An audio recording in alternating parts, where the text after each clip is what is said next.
Everyone, welcome back to my channel. मैं doctor Priyanka आपका बहुत बहुत स्वागत करती हूँ मेरे यूट्यूब चैनल में।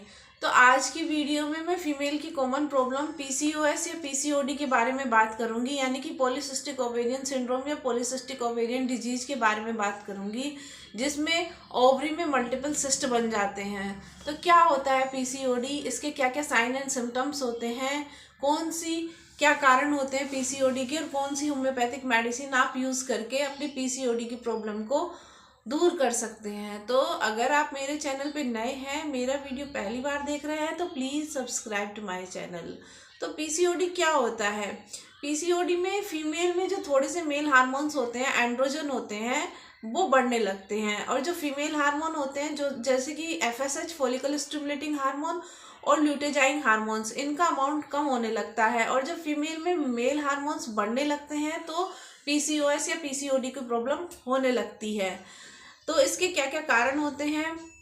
इसके जो कारण होते हैं वो जेनेटिक भी हो सकते हैं, यानी कि अगर आपकी मम्मी को पीसीओडी की प्रॉब्लम रही होगी तो आपको भी हो सकती है, या जो आप कंट्रासेप्टिव ड्रग्स के यूज़ करने से भी पीसीओडी की प्रॉब्लम हो जाती है, या अगर आपकी डाइट अच्छी नहीं है, आप पॉल्यूटेड एयर में रहते हैं, आपका वेट गेन बहुत ज़्यादा है और बहुत ज़्यादा स्ट्रेस है, तो उसके कारण भी पीसीओडी या पीसीओडी की प्रॉब्लम, पीसीओएस की प्रॉब्लम हो जाती है। तो इसमें क्या क्या सिम्टम्स देखने पड़ते हैं पीसीओएस की प्रॉब्लम में?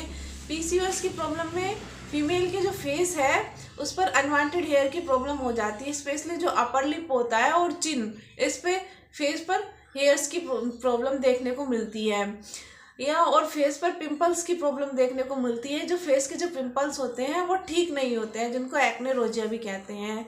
और पेल्विक एरिया में पेन देखने को मिलता है। प्रेगनेंसी भी नहीं होती है पीसीओएस की प्रॉब्लम या पीसीओडी की प्रॉब्लम में। इनफर्टिलिटी की प्रॉब्लम हो जाती है। पीसीओएस के केस में जो ओवुलेशन है वो भी अच्छे से नहीं हो पाता है। और अगर आप अपनी सोनोग्राफी कराने चाहते हैं तो आपको पता चलता है कि आपको पीसीओएस या पीसीओडी की प्रॉब्लम है, तो आप कौन सी होम्योपैथिक मेडिसिन यूज़ करके अपनी पीसीओएस या पीसीओडी की प्रॉब्लम को दूर कर सकते हैं? तो जो मेरी पहली मेडिसिन है वो है कैलकेरिया ओवाटोस्टा। कैलकेरिया ओवाटोस्टा ट्राइसोलेशन टैबलेट 3x में है। 3x में आप यूज़ करिए। ये मेडिसिन आपके ओवुलेशन को इम्प्रूव करती है, ओवा फॉर्मेशन को इम्प्रूव करती है। और अगर आपको ल्यूकोरिया की प्रॉब्लम है और साथ ही में बैक पेन हो रहा है, यानी कि कमर में दर्द हो रहा है, लम्बैगो हो रहा है, तो भी उसमें उसको ल्यूकोरिया की प्रॉब्लम को भी ठीक करती है, बैक पेन को भी ठीक करती है, और साथ ही इनफर्टिलिटी की प्रॉब्लम को भी दूर करती है।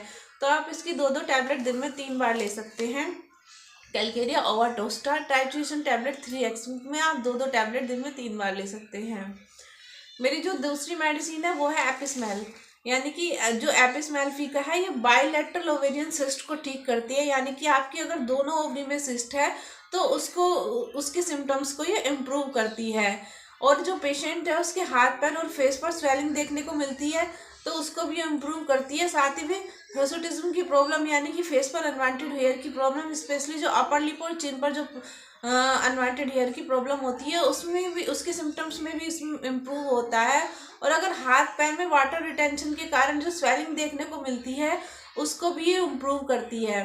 साथ ही में अगर आपको चिड़चिड़ाहट होती है, गुस्सा आता है, तो ये सभी सिम्टम्स को कवर करती है। इसको आप 2-2 ड्रॉप दिन में 2 बार ले सकते हैं और लगातार इसको 2 मंथ तक लीजिए, तो आप देखेंगे कि आपको अपने सिम्टम्स में इम्प्रूवमेंट देखने को मिलेगा। जो मेरी दूसरी मेडिसिन है वो है पल्सेटिला। जो मेडिसिन है वो सेंसिटिव फीमेल्स के लिए बहुत ही अच्छी मेडिसिन है। जो फीमेल बहुत ही सेंसिटिव है और पीसीओडी के कारण कंसीव नहीं कर पा रही है, तो आप पल्सेटिला 30 की 2-2 बूंद दिन में 3 बार ले सकते हैं। इसके 2 मंथ तक रेगुलर यूज़ करने से पीसीओडी के जो सिम्टम्स हैं उसमें चेंजेस देखने को मिलेंगे और ओवुलेशन में भी इम्प्रूवमेंट देखने को मिलेगा। मेरी जो तीसरी मेडिसिन है वो है थूजा 200 की। अगर आपको बार बार पीसीओडी हो रहा है और बार बार पीसीओडी होने के कारण हार्मोन इम्बैलेंस हो गए हैं, तो ये पीसीओडी की प्रॉब्लम को भी ठीक करती है, साथ ही हार्मोनल इम्बैलेंस को भी ठीक करती है और ओवुलेशन को भी ये इम्प्रूव करती है। और जो आपके एफएसएच फॉलिकल स्टिमुलेटिंग हार्मोन और ल्यूटेजाइन हार्मोन्स हैं उनको भी नॉर्मल करती है। आप इसकी 2 ड्रॉप नाइट में ले सकते हैं। जो मेरी तीसरी मेडिसिन है वो है फोलिकुलिनम। फोलिकुलिनम भी ओव्यूलेशन को इम्प्रूव करती है और पीसीओडी की प्रॉब्लम को ठीक करती है, और प्रेगनेंसी के लिए भी ये बहुत ही इफेक्टिव मेडिसिन है। तो ये मेडिसिन आप एलोपैथी मेडिसिन, अगर आप कोई भी एलोपैथी मेडिसिन ले रहे हैं तो उस मेडिसिन के साथ आप इस मेडिसिन को, होम्योपैथिक मेडिसिन को यूज़ कर सकते हैं। इसके कोई भी साइड इफ़ेक्ट नहीं है, और कोई भी साइड इफ़ेक्ट नहीं है। आप एलोपैथी मेडिसिन और होम्योपैथिक मेडिसिन में 1 घंटे के अंतर पे आप मेडिसिन को यूज़ कर सकते हैं। तो अगर आपको मेरा वीडियो अच्छा लगा हो तो please subscribe to my channel, and thank you for watching my video. Thank you.